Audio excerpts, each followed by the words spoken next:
বৃহস্পতিবার পবিত্র রাতে কেউ যদি এই দোয়াটি 100 বার পরে কোনো দিন পৃথিবীর কোনো মানুষের কাছে তার হাত পাততে হবে না। পৃথিবীর সব কিছু তার পায়ের নিচে আল্লাহ হাজির করে দিবেন।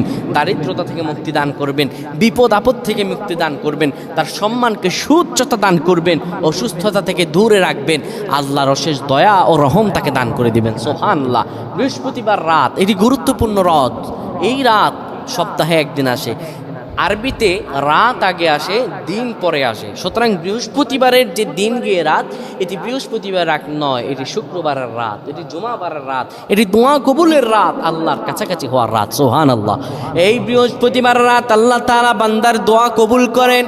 কেউ যদি বৃহস্পতিবার রাতে ঈশা নামাজের পরে পবিত্র হয়ে ইয়া হাইয়ু ইয়া হাইয়ু ইয়া হাইয়ু ইয়া রফিয়ু ইয়া রফিয়ু ইয়া রফিয়ু এই দোয়াগুলো পড়তে পারে 100 বার, আল্লাহ রাব্বুল আলামিন তার